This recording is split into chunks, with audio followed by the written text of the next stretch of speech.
Yemen एक बार फिर गोलियों और धमाकों की गूंज से दहल उठा है।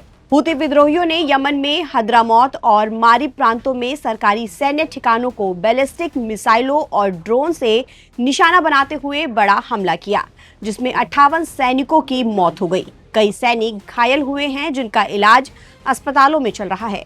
अल जजीरा की रिपोर्ट के मुताबिक हूतियों ने मारिब के उत्तर में मौजूद अल ज़ौफ प्रांत में 8 मिसाइलें दागी, जिनका निशाना हद्रामौत के अल थीनिया और अल अब्र और मारिब के अल रौक थे। यह हमला भारतीय समय के मुताबिक गुरुवार की शाम 4:30 बजे हुआ, जिसमें हद्रामौत में कई सरकारी सैन्य टुकड़ियों, होमलैंड सील्ड फोर्सेस, आपातकालीन बलों और सैन्य शिविरों को निशाना बनाया गया। बताया जा रहा है कि ये 2022 के बाद से यमन पर हुआ सबसे भीषण हमला है। सिर्फ यमन ही नहीं, पड़ोसी सऊदी अरब भी इस हमले की चपेट में आया है, जहां नजरान शहर में कई लोग घायल हुए। इस बीच अमेरिका ईरान के बीच हॉर्मुज स्ट्रेट को लेकर बातचीत और समुद्री व्यापार पर मंडराते खतरे ने पूरी दुनिया की चिंता एक बार फिर बढ़ा दी है। यमन के रक्षा मंत्रालय के मुताबिक सेना के ठिकानों पर बैलिस्टिक मिसाइल और ड्रोन से हमला किया गया। इसमें 58 सैनिकों की जान चली गई, कई घायल हुए हैं। मंत्रालय ने कहा कि इस हमले का जवाब सही समय पर और सही तरीके से दिया जाएगा। फिलहाल सुरक्षा एजेंसियों को हाई अलर्ट पर रखा गया है, जबकि सेना ने प्रभावित इलाकों में एक्स्ट्रा जवानों की तैनाती कर दी है। दूसरी तरफ सऊदी अरब के नजरान शहर में भी ड्रोन और मिसाइल हमला हुआ।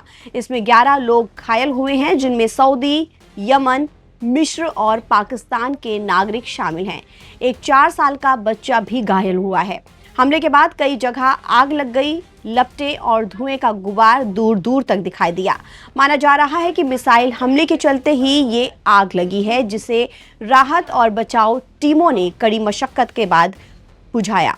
दरअसल हूती यमन का एक शिया विद्रोही संगठन है, जो लंबे समय से यमन की सरकार और सऊदी समर्थित गठबंधन के खिलाफ लड़ रहा है। अमेरिका और उसके सहयोगी देशों का आरोप है कि ईरान हूती विद्रोहियों को हथियार और दूसरी सैन्य सहायता मुहैया कराता है।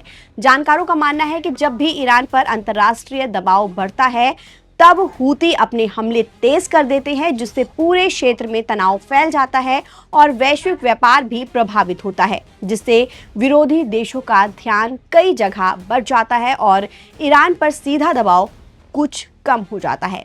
यमन से लेकर सऊदी अरब, लेबनान और हॉर्मुज स्ट्रेट तक बढ़ता ये तनाव इस बात का सबूत है कि पश्चिम एशिया में हालात लगातार गंभीर होते जा रहे हैं। अगर ये संघर्ष और बढ़ा तो इसका असर सिर्फ क्षेत्रीय सुरक्षा ही नहीं, बल्कि वैश्विक व्यापार और आम लोगों की जेब पर भी पड़ सकता है।